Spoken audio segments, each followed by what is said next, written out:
Police बहू रानी Anamika bullet पे बैठ के मार्केट में आके गाड़ी रोकती है। वहाँ वो एक बुजुर्ग आदमी के ठेले के पास जाती है। उनके ठेले की सब्जियों को देखकर कहने लगती है, दादी आपका क्या नाम है? चंदन बेटा। अच्छा, तो देख के लग रहा है ये सारी सब्जियाँ केमिकल्स में उगाई गई है।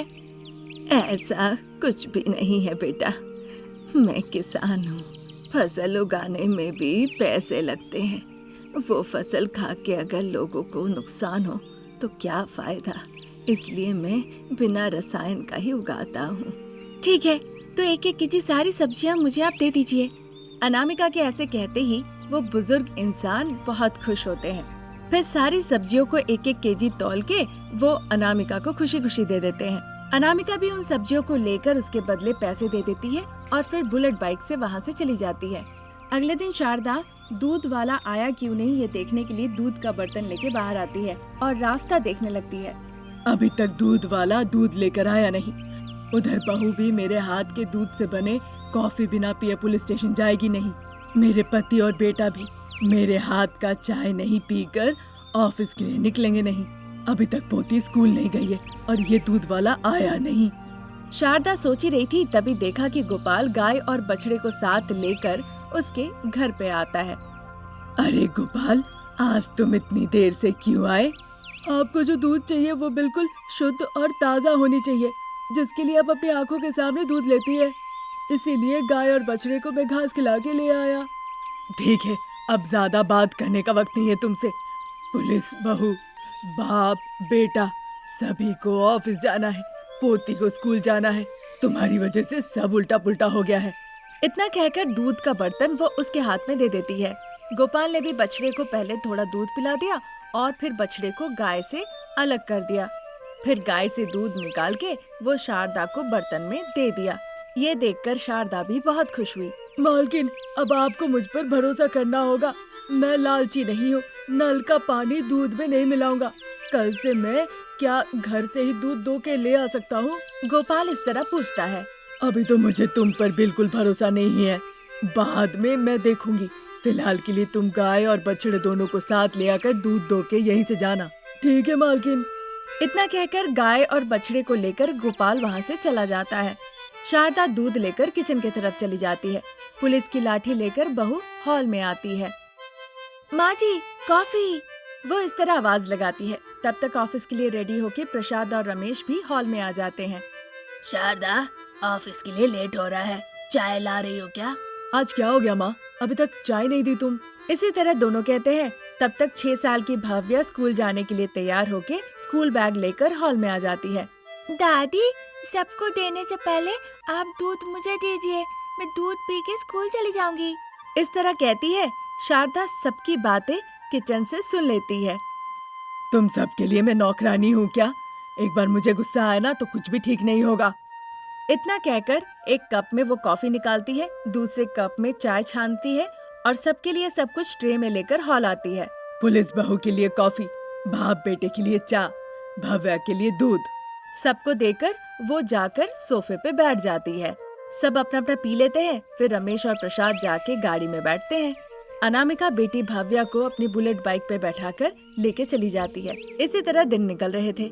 एक दिन शारदा और प्रसाद जिस कमरे में सोते थे, वहाँ पे अनामिका आके शारदा से कहती है, माँ जी, उठिए। पिताजी, आप भी उठिए ना। सो रहे शारदा प्रसाद को नींद से उठाकर वो हॉल में ले आती है। हॉल में एक बड़ा सा केक रखा हुआ था जिसमें लिखा हुआ था, happy wedding anniversary to Sharda and प्रसाद।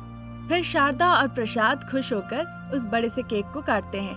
रमेश, अनामिका और भव्या बहुत खुश होते हैं और उन्हें बधाइयाँ भी देते हैं। माँ जी, आप लोगों के सालगिरह की खुशी में मैं सबको मिठाइयाँ बांट देती हूँ। कल आप अपने हाथों से दूध की खीर भी बना दीजिएगा। ठीक है बहू। इतना कहकर शारदा और प्रसाद सोने के लिए चले जाते हैं। अगले दिन गोपाल दूध वाला उनके यहाँ आता है। गोपाल, मुझे 10 लीटर दूध चाहिए। अभी बताएंगे तो बहुत मुश्किल होगा मालकिन। अभी नहीं चाहिए, तुम 1 घंटे का वक्त ले लो। अब तुम कैसे लाओगे वो नहीं पता, पर मुझे आज 10 लीटर दूध चाहिए।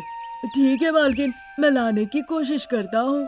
इतना कहकर वो दूध निकाल के शारदा को दे देता है और फिर वहाँ से चला जाता है। घर पे जाके दूध का बर्तन वो देखता है बस 5 लीटर दूध ही बचे हैं। उसके मन में लालच होने लगा। वो दूध के साथ केमिकल की मिलावट करके वो केमिकल वाला दूध बना लिया और वो शारदा को जाकर उसके घर में वो दूध दे आया। मालकिन 10 लीटर दूध आपके लिए ले आया हूँ, पैसे देंगे तो मैं चला जाऊंगा। इतना कहने पर शारदा भी पैसे लाके गोपाल को दे देती है। शारदा के दिए हुए पैसों को पाकर गोपाल बहुत खुश हो जाता है। फिर उन पैसों को लेकर वो वहाँ से चला जाता है। शारदा उस दूध को देखकर बिल्कुल विशुद्ध समझती है और उससे खोआ निकालने लगती है। उस विशेष दिन के शुभ अवसर पर जो भी उनके घर मिलने आते हैं, शारदा और प्रसाद उन्हें वही खीर खिलाते हैं। सभी लोग खुशी खुशी खीर खाते हैं, लेकिन थोड़ी देर बाद सभी को उल्टियाँ होने लगती है। लेकिन पुलिस बहुरानी अनामिका वो खीर नहीं खाई थी, इसीलिए वो शारदा, प्रसाद, रमेश, भाव्या सभी को जल्दी जल्दी अस्पताल ले जाती है। डॉक्टर साहब उन सभी की जांच करते हैं। मिलावटी दूध के लिए हुआ है, आज से आप लोग ये दूध मत पीजिएगा। फिर डॉक्टर साहब चले जाते हैं। अनामिका शारदा से बात करती है तो उसे गोपाल के बारे में पता चलता है। पुलिस बहुरानी गोपाल के मिल्क सेंटर की स्पाई करने के लिए वो उसके सेंटर से थोड़ी दूर पे जाके रुकती है। वहाँ एक और मिल्क सेंटर था, सुंदर मिल्क सेंटर, जहाँ पे कोई नहीं था। अनामिका को कुछ भी समझ में नहीं आता है।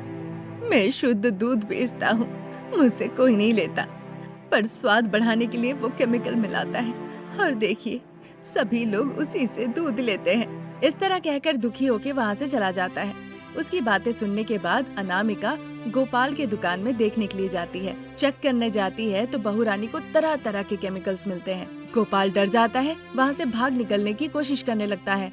बहू अनामिका उससे भी तेज भागती है और उसे पकड़ के सीधा जेल में लाके उसे अंदर डाल देती है। जेल के अंदर गोपाल बहुत घबराया हुआ था। नहीं दीदी, मैं लालच नहीं करूँगा, मुझे जेल में मत डालिए, मुझे सबक मिल चुका है। इस तरह वो विनती करने लगता है। जो लोग गलती करते हैं उन्हें शिक्षा मिलना जरूरी है। इस तरह कहकर गोपाल को जेल का हवा खिलाती है अनामिका। आज यहीं तक, नई कहानी लेकर जल्द हाजिर होंगी। नमस्कार। शहर की मॉडर्न ड्रेसअप में अमीर बहू अनामिका डाइनिंग टेबल के पास बैठकर अपने पति रमेश का इंतजार कर रही होती है। अजी मिस्टर हस्बैंड, नाश्ता करने आएंगे या नहीं? जब वो इस तरह कह रही थी, रमेश ऑफिस के लिए तैयार होके अपना लैपटॉप बैग लेकर हॉल में आता है। अनामिका को देखकर, अनु, अभी मैं नाश्ता नहीं करूँगा, ऑफिस के लिए बहुत लेट हो गया है। मेरी ऑफिस की मैनेजिंग डायरेक्टर बहुत नाराज होती है। बस थोड़े देर से पहुँचो, फिर 1 घंटा बैठाकर पंक्चुअलिटी पर लेक्चर देने लगेगी। लेक्चर लेती है, इसका मतलब आपकी लेडी बॉस है? हाँ अनु, ऐसे सामने बैठाकर बड़ी बड़ी आंखें कर लेक्चर देगी, पलक तक नहीं झपकाती है, लगता है कि वो खाई जाएगी। हो सकता है कि आपकी बॉस आपसे फ्लर्ट कर रही हो। अगर मेरी पत्नी और बॉस एक नहीं होती तो मैं उसके साथ फ्लर्ट कर भी लेता। मुस्कुराते हुए रमेश आंख मारता है। ये देखकर अनामिका शर्मा जाती है। रमेश गाड़ी के पास चला जाता है। पीछे पीछे अनामिका भी वहीं पे आती है। राम, गर्मा गर्म इडली है, खा के जाओ। 11 बजे मीटिंग है, मुझे जाना होगा अनु। राम, इस कंपनी में तुम जनरल मैनेजर हो और मैं मैनेजिंग डायरेक्टर, ये बात भूलना नहीं। यही तो प्रॉब्लम है, घर में भी तुम्हें देखो और ऑफिस में भी तुम्हें संभालो। कब मुझे खूबसूरत चीज देखने को मिलेगा पता नहीं। इतना कहकर राम वहाँ से चला जाता है। अनामिका मुस्कुराकर वो डाइनिंग टेबल के पास लौट आती है। फिर डाइनिंग टेबल पे बैठकर गर्मा गर्म इडली सांभर खाने लगती है। वहाँ गांव में एक छोटी सी कुटिया में एक बिस्तर रखा हुआ था। उस पर शारदा बैठकर अपने स्मार्टफोन में कृषि के विषय में आर्टिकल पढ़ रही होती है। तभी प्रसाद अंदर आते हैं और उसके बगल में आके बैठ जाते हैं। हम हमेशा टमाटर की ही फसल लगाते हैं, इस बार मिर्ची की फसल लगाएंगे। कैसे उगाया जाता है ये तो मुझे नहीं पता। मेरे हाथ में स्मार्टफोन है, उस पे यूट्यूब भी है, अगर कुछ पता करना हो तो हम उससे पता कर ही सकते हैं। इतना कहकर यूट्यूब लगाकर फोन दे दिया। प्रसाद वो देखने लगे। तब तक उस पे रमेश का फोन आता है। प्रसाद शारदा को दे देते हैं। बेटा रमेश, कैसे हो? मैं ठीक हूँ माँ, पिताजी कैसे हैं? वो तो ठीक है। शहरी बहू कैसी है? बहू खाना वाना बनाती है? खाना वाना घर का काम काज करती है कि नहीं? सब ठीक है माँ। कुछ दिनों के लिए आप लोग यहाँ से घूम के क्यों नहीं जाते? 2-3 दिनों में हम आएंगे सोच रहे हैं। मैं लोकेशन भेजता हूँ, आप लोग आ जाइए। इतना कहकर फोन रख के वो लैपटॉप में काम करने लगता है। आप सुन रहे हैं? 1 हफ्ते के लिए चलिए बेटा बहू के पास रह के आते हैं। तुम्हें यहाँ के काम काज के बारे में पता है ना? अगर हम यहाँ पे नहीं होंगे तो मजदूर ठीक से काम नहीं करेंगे। अगर मैं उनके भरोसे छोड़ के गया फिर तो हो ही गया। तुम जाओ, बेटे के पास रह कर आओ और बहू की सेवा लेकर आओ। इतना कहते हुए वो खेत की तरफ चले जाते हैं। फिर 2-3 दिनों के बाद शारदा बेटे के पास जाने के लिए रेलवे स्टेशन के बाहर खड़ी थी। बेटे ने कहा कि वो बहू को भेजेगा, पर बहू तो आई नहीं। आधा घंटा निकल गया है। अच्छा होगा मैं ही कैब बुक करके चली जाती हूँ। ऐसा सोचकर वो कैब बुक करके वहाँ से चली जाती है। उधर बहुरानी अनामिका साड़ी पहन के रेलवे स्टेशन जाने से पहले सोचने लगती है, वो गाँव की सासू माँ है, उन्हें मैं थोड़ा इंतजार करवाऊंगी, तब जाके मजा आएगा। इस तरह सोचते हुए आधे घंटे बाद अनामिका रेलवे स्टेशन पहुँचती है। वो चारों तरफ घूम के देखती है पर उसे शारदा कहीं नहीं मिलती। फिर वो रमेश को फोन लगाती है। बोलो अनामिका। राम, लगता है माँ जी नहीं आई। पिछले 1 घंटे से ढूंढ रही हूँ पर मुझे वो कहीं नहीं मिल रही हैं। ठीक है, तुम घर जाओ, मैं कुछ जरूरी काम में हूँ अभी। रमेश की बातों के मुताबिक अनामिका गाड़ी लेके घर लौट जाती है। दरवाजा खोलती है। वहाँ दरवाजा खोल के वो आश्चर्य हो जाती है। गांव की सासू माँ शारदा सोफे पे बैठ के पिज्जा खा रही थी। ये देखकर शहर की बहू अनामिका आश्चर्य रह जाती है। माँ जी, आप कब आई? कैसे आई? और आपके हाथ में ये पिज्जा कैसे आया? गांव की सास को देखकर तुमने सोचा थोड़ी मस्ती कर ले। ऐसा ही सोचा था ना बहू? जैसे मैं आई वैसे ही पिज्जा आया। अच्छा, थोड़ा मैं आराम कर लेती हूँ, बेटा आएगा तो मुझे बुलाना। इतना कहकर शारदा वहाँ से चली जाती है। अनामिका तो आश्चर्य रह जाती है। इसी तरह दिन निकल रहे थे। फिर एक दिन अनामिका अपने बालकनी में खड़े खड़े गांव की सासू माँ के बारे में सोच रही होती है। मैंने सोचा था कि गांव की सासू माँ है, उन्हें थोड़ा शौक दूंगी, पर सासू माँ तो उल्टा मुझे ही शौक पे शौक दे रही है। एक दिन जब उन्हें मैं मल्टीप्लेक्स पे ले जाकर वहाँ छोड़ दी, वो अकेले ही बैठ के मजे से फिल्म देखी और घर लौट के पूरी कहानी भी बता दी। इस तरह वो अकेले में बात कर रही थी, तभी रमेश आ जाता है। क्या हुआ अनु, तुम खुद से बातें कर रही हो? सासू माँ जो शौक दे रही है मैं उसे सहन नहीं कर पा रही हूँ। लगता है मैंने उन्हें कुछ ज्यादा ही अंडर एस्टिमेट किया था। ठीक है अनु, चलो सो जाते हैं। इतना कहकर रमेश अनामिका को लेके वहाँ से चला जाता है। शारदा फोन पे अपने पति प्रसाद से बात कर रही होती है। फिर एक दिन, माँ जी, त्योहार आ रहा है, आपके लिए साड़ी लेंगे, चलिए। ठीक है बहू, चलो। इतना कहकर सास बहू एक बड़े से शॉपिंग मॉल में जाती है। वहाँ तरह तरह के साड़ियाँ रखी हुई थी, पर शारदा को एक भी साड़ी पसंद नहीं आती है। कुछ ना कुछ नुक्स निकालती है। माँ जी, अगर ऐसा हुआ तो मैं आपके लिए कुछ नहीं पसंद कर सकती। ऐसा कहकर बिना साड़ी खरीदे ही वो दोनों घर लौट आती है। त्योहार के दिन शारदा एक बहुत सुंदर सी साड़ी पहन के तैयार हो जाती है। वो साड़ी देखकर अनामिका आश्चर्य हो जाती है। फिर थोड़ी देर में खुद को संभालती है। सासू माँ, आप ये खूबसूरत साड़ी कब खरीदी? कहाँ से खरीदी? ये तो बहुत ही सुंदर है, वाह! इस तरह वो तारीफ करती है। शारदा सोचती है कि अब बहू का मजाक नहीं उड़ाएंगे, इसीलिए वो अपने स्मार्टफोन के बारे में बताती है। वो देखकर अनामिका का तो चक्कर ही आने लग गया मानो, पर वो खुद को संभाल ली, बस नीचे नहीं गिरी। माँ जी, आपको स्मार्टफोन यूज करना आता है? अनामिका, मेरी माँ अच्छी खासी पढ़ी लिखी है। हाँ बहू, उस दिन भी रेलवे स्टेशन में मैं कैब बुक करके घर आई थी। घर आके मुझे बहुत भूख लगी।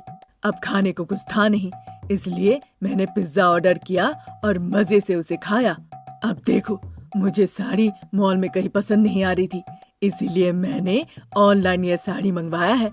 अनामिका कहाँ गलती कर रही है उसे अच्छे से समझ में आ जाता है। तब से सब लोग एक साथ अच्छे से रहने लगते हैं। आज यहीं तक। नई कहानी लेके जल्द हाजिर होंगी। नमस्कार।